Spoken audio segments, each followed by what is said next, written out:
Hello again, and welcome back to the Changing the Narrative podcast. I'm your co-host, Dr. Gabriel Warren, along with Carl Benson. And today we have another special guest, Marvis Kilgore. Marvis, welcome to the show. Thanks so much for having me. I really appreciate it.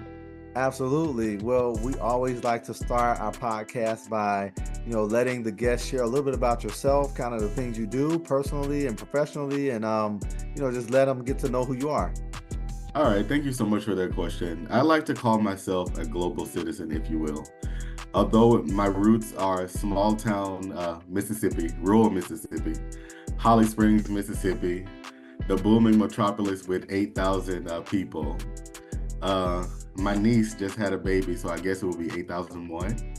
But Holly Springs is what you would consider quintessential Mississippi. We're hill country, home of the oldest HBCU in Mississippi, the oldest HBCU in Holly Springs is Rusk College, the oldest HBCU in the state of Mississippi.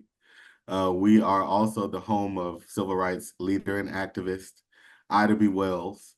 So although it's a small town, it really punches above its weight with some of the talent that comes out of the town. Holly Springs is quintessential Mississippi in the fact that it's still socially segregated. It's not segregated by law. However, there is an invisible train tracks, if you will, and Black people kind of have their own side of the town, and white people have their own side of the town. While many would say that's unfortunate, it really gave me the opportunity early on to really see Black excellence in practice. In our small town of 8,000 people, we had doctors, lawyers, dentists. We had a billionaire in town who happened to be my fraternity brother. Wow. So, we really had a lot of good stuff that happened. And once upon a time, there were two HBCUs in town, Mississippi Industrial College, which closed in 1982. And then you still have Rusk College that's alive and well today. So I'm really a small town kid with big aspirations. Professionally, I'm in my fourth year over at Normandale Community College down in Bloomington, where I run a program called Sirtify, where we're cultivating the next generation of Black male teachers.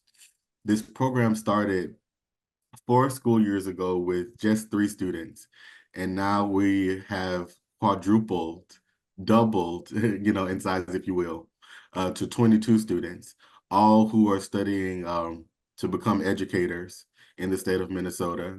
We are cultivating the next generation of Black male teachers by providing full scholarships that cover tuition, books, and fees, and leaves a modest living allowance of $3,500. So that's professional. And one of the things that I really have learned to enjoy as of late is just really good quiet time. In my professional career, a lot of people depend on me. So setting aside some time to really depend on myself is really interesting and exciting to me, particularly as of late. Awesome, man. That's awesome. I didn't know you were from Holly Hills because I'm from Alabama, and I actually know a few people that grew up in that area. So, Of course, we share the same highway. So Highway 78. It's just right down the yep, street. Highway 78. Yeah, Oh my you goodness. can take it. Carl, do you feel left out? I do. But I always do when I talk to Marvis because everybody seems to be from Mississippi or Alabama, and I am not. So Hey, maybe your great grandparents or something. We'll maybe. claim you, Carl. I appreciate it. I think I know a little bit about this next answer, but can you just tell me how you feel about the importance of being a Black male in the career field that you chose, and of course the support that you're given to future Black teachers? Perfect. When just looking at the state of Minnesota, less than 1% of all teachers that are actively in the field identify as Black and male, less than 1%. Like, if you even break that number down even more, it's approximately 560 teachers that identify as Black and male teaching grades kinder through 5. Like, I'm from a small town of 8,000 people, and there are more men at a Friday night basketball game than are actively teaching in the state of Minnesota. And although it's unfortunate, it's just a really huge opportunity to meet for me to really identify the systemic issue and work towards making a substantive change. I've been really lucky to have really strong Black male role models and teachers throughout my life. However, some kids, depending on their zip code, may need a bit more intentionality in that regard. So having the opportunity to sit in a space in which I can actually see students that once they finish with my program and transfer or graduate, to go out into the field of education and make a difference in another child's life as well. So it's really the gift that keeps on giving. I know it sounds a bit cliche, but no matter how I try to run from it, I can't help but to be an educator. So having the opportunity to really evoke substantive change in a state that really needs it, particularly when we're looking at data, I like to call it the Minnesota paradox. Minnesota is a great place to live for certain people, but it shouldn't be that way, particularly if students, particularly from similar backgrounds and who look like me, have the opportunity to have a wonderful education. So it's extremely important for me to work in the field of education, and it's something that I don't take lightly, but something that I know that I shouldn't take too personal because I can't change the world, although I think that I can sometimes. But it's good to start with my sphere of influence and one person at a time. And that's awesome. Yeah. Yeah, I see it too. I mean, moving just like you, moving from the South, moving up to Minnesota, being able to maybe go from seeing, more Black male teachers in those spaces, and then here, where I mean, my kids have been here for 7 years, and they haven't had one Black teacher. Oh, So, wow. it's amazing to be in different spaces and see how important that work is. So, so thanks for what you do for You're sure. welcome. So question for you. Mhm. Like as a parent with Black children that haven't had a Black teacher, like how do you balance that out? Like what do you do for your kids? To be honest with you, we try our best to, of course, education is important to my wife and I. I went to school, got my doctorate, and then my wife got her master's. So Mhm. we try to educate our kids as best as we can. So things like this, my boys actually do listen to the podcast. Oh, good. Of course, my wife and I, we always try to share with them things that we find online or, things from how we grew up and trying to get them around people. Like, of course, I'm a part of the 100 Black Men of the Twin Cities chapter. So, them getting a chance to be around other Blacks is super important. So I think just trying to find creative ways to give them opportunities to be educated, even in an informal way, because there's things that they're not going to ever learn in the school system. It's so true. Yeah. So I mean, I feel like you kind of shared a little bit about this, but are there other things you want to share about, like what motivates you to, do what you do each and every day? What kind of made you want to be the director of this program? Kind of expound on that a little bit. Well, prior to taking the role over in Normandale, I was in the Middle East for approximately 10 years in Doha, Qatar. I was with a team to go over to set up the first ever community college in the region, and I was subsequently charged with leading their English as a second language program. So prior to my time in the Middle East, as we said in the community, life wasn't a crystal stair. Like I was sold that dream of you go to college, get a good education, get a good job, the end. But it didn't really consider student loans. Mm, Like that wasn't my parents, college was $750. Like I guess it was a lot back then, but it was more manageable. yeah. And unless you are a super athlete or you're brilliant, you can get a full scholarship. So I amassed student loans. And I was like, this is not, you know, the life that I envisioned for myself. Yeah. So I sold everything that I had with the exception of what I could fit into 2 suitcases. And I packed up from Houston, Texas, and went over to the Middle East. And Mm. that was a good run. Like I stayed over for a decade, Mm. you know, in Qatar. It's a part of an Arabian Gulf. So you think Middle Eastern opulence. Yeah, that's great, but you really get sick of it. It sounds strange, but it was just an environment that was so, I guess, predictable in a good way, but it was no longer exciting because it's a really small country and you can drive from north to south in approximately an hour and a half. Mm. And Wow. you literally run out of things to do. Like we would go to Dubai. That's an hour flight. Okay. But if you see it a few times, then okay, what's next? So, we were in the middle of a dual pandemic, George Floyd and the COVID pandemic. Mm. And I just really felt the need to do something more. And I just felt called to action and I was like, all right, it's time to come back home. So I thought that I would end up somewhere in the South where it's warm and people who look like me with similar backgrounds. However, life has a funny way of making you realize that what's comfortable isn't always the best for you. Right. So I decided to cast my net a bit wider, and I saw the job in Normandale, and I said, "You have to be kidding me.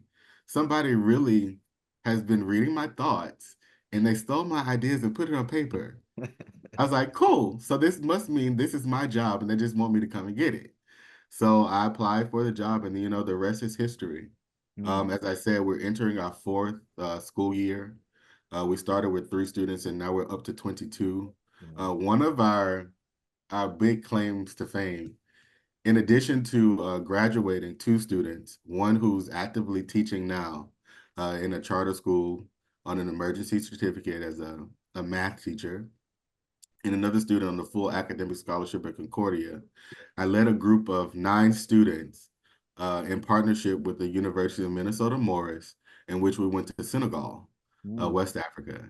Approximately 75% of my students had never left the country, so Wow. this meant passports. But the most exciting thing is, because of the support that I have and really targeted messages, I was able to ensure that none of the gentlemen who went along with the group to Senegal, West Africa, had to pay a dime. Wow. And it's not to be taken lightly.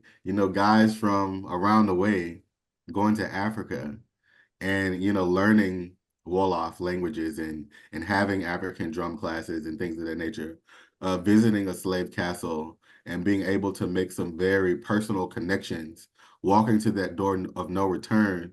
It hit a bit differently when I have a group of guys, with me as opposed to me going by myself. Yeah. So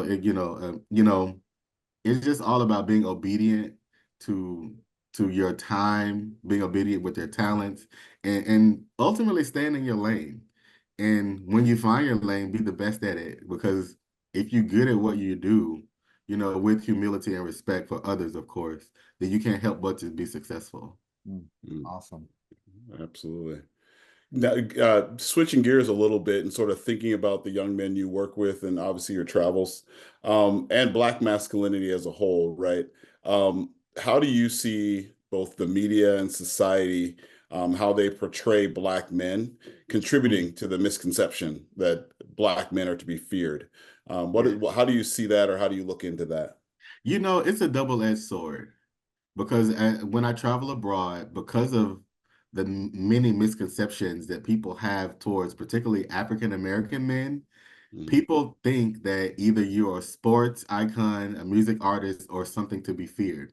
And Mm. those things keep you extremely safe while you're abroad.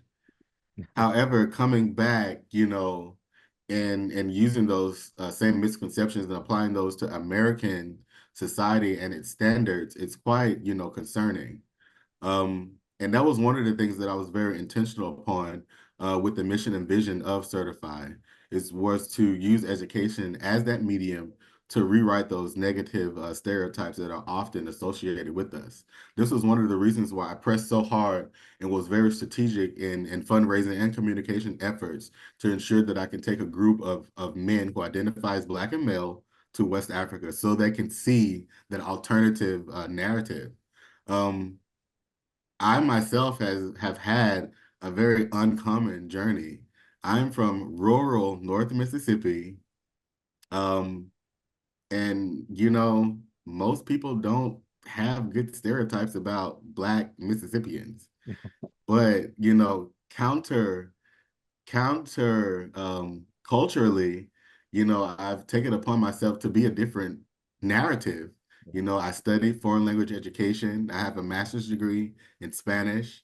I've traveled to over 50 countries. I can have a conversation in approximately 9 languages. Like, what stereotype are we talking about? Mm. So if we're going to have stereotypes, you know, with with God's grace and tons of support, I've been able to do some uncommon things to insert a new narrative. And that's really how I live my life, is to inspire others to do something different. Like, your neighborhood is always going to be there. The number one for McDonald's will always be there. Like, Yeah. try something different. Like, try something different. What you have been doing to this point has gotten you similar results. Be bold, be daring, and try something different, and stick with the plan, and watch, what happens. Man, that's amazing. I'm glad you shared that because that's what we're trying to convey with the podcast. And I really appreciate what you're doing because we need more people knowing that we exist, so Exactly. that's awesome. So I mean, I feel like you kind of hit this a little bit, but if you had to kind of write your life's mission statement out in one phrase, one sentence, kind of what would that be? What would you say? Be authentic, be bold, be daring, be consistent. That consistency piece is, what trips up many of us. I struggle with consistency from time to time because I'm doing too much. So that's one of the reasons why I've asked myself and really press myself to slow down a bit, to be consistent, to be bold, to be daring, and to be authentic. In a time where people tend to look up to these personalities change. But if you're authentic, it doesn't. If you are consistently yourself, you're bold and you're daring, then it makes you stand out. Like, it's okay to be a bright light, in a dark place. It's okay to color outside the box, So just be consistent and be bold. And particularly have an authentic point of view that you're willing to defend at all costs. I think people can be a bit hot and cold, but find something and stick with it and be able to speak intelligently with why, this is your point of view. And also, engage with diversity of thought. If everybody around you is saying the same thing, then you need to get some good friends, because how can you grow? So if nobody really challenges you, I hopefully that answers your question. Yeah, man, I done. Absolutely. So if I could give you a magic wand right now and you could eradicate one misconception society as a whole has about Black men, what would it be? Is that we're all the same and we're ill-educated. Mm, Um, I think among us, just, in this live podcast right now, we are a reflection that it's not true. mm, If I had a magic wand and if I would correct, one thing, that would be the thing. Like, I would, in my magic world, everyone will have free college tuition, debt free, up to 6 years. So if you wanted an advanced degree or an extra certificate, then you had an opportunity to do that at the best school possible, to really, to really encourage curiosity and innovation, particularly with our community. If we were to continue to be educated as a people, to push ourselves to go a little bit further, then the world would really know who we are and what we can bring to society, because we will be the ones writing the books and telling the story. Mm. Oh, man, that's awesome, man. Man, you said so much, and you've done a lot too. So like, I'm curious to know, what does success look like from your perspective? Success looks like a group of successful people. Mm, It's like me as a farmer planting a seed and tending to that seed. I successfully left something behind so that the community can thrive and prosper. So success looks like a group of people who share a common identity, um, with diverse, backgrounds and experiences, all going together to be successful. An African proverb says, if you want to go far, well, go fast, go alone. But if you want to go far, go together. So it's a community collective idea for me, as opposed to a big house on the hill. That's great, but if your people can't be with you, then it's all for naught. yeah. Mm. For sure. Can you tell our listeners what you do to sort of give back in community? What does that look like? Uh, well, since the fall of 2002, I've been a member of Phi Beta Sigma Fraternity Incorporated. Um, you know, being from small town Mississippi and growing up in an area with two HBCUs, there was always something going on in our community. Um, and I'm speaking outside of homecoming and basketball games and football games, because we had our share of that. But we went out, we did voter registration drives as early as I can remember, maybe age 5 or 6. My mom is in a sorority. She's a Delta. So she's very active, and she's also a charter member of the Lynx back home. So we just had a very heavy philanthropic like theme in our community of only 8,000 people.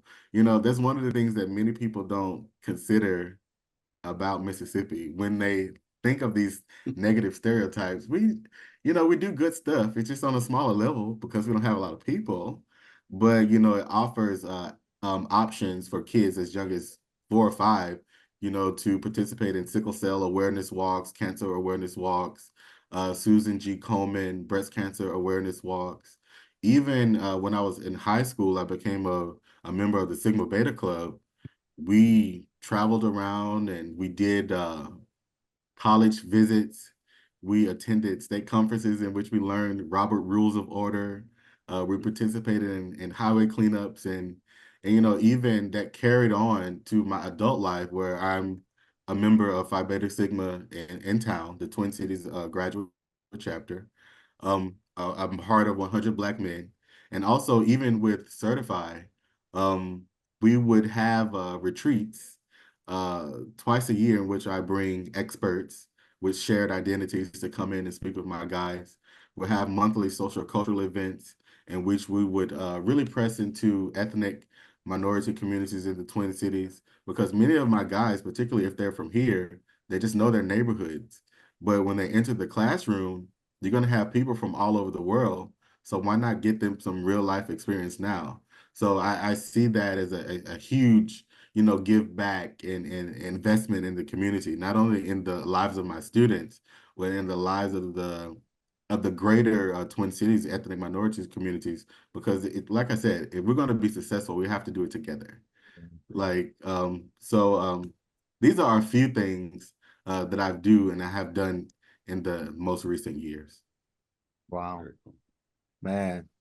So because of your experiences and the things you've done, I'm curious to hear, like, your perspective on what should the narrative about being a Black man in today's culture be. Like, if you had the ability to just share with as many people as you could, what you feel like the narrative should be, what would you say? That as Black men, Black African American men, we're bold, we are resilient, and we're not multidimensional. Um, Contrary to popular beliefs, the experience of someone who grew up in the rural Deep South is far different from someone who grew up in urban areas in the Midwest, or the upper Midwest in Iowa or in one of the Dakotas. So, it's not all the same. And although these perspectives and narratives are not all the same, we contribute to society in a way that can't be quantified. So that's one of the things that I would really like to put forth as a key takeaway. Very cool. So how can folks find you, follow you on social media, or otherwise? How do you stay connected? Sure, you can always check out my LinkedIn, Marvis Kilgore, MARV, like Victor, IS, Kilgore, KILGORE. This is my LinkedIn presence. And on Instagram, my professor, MYBROFESSOR. So at my professor on Instagram, and LinkedIn, Marvis Kilgore. Awesome.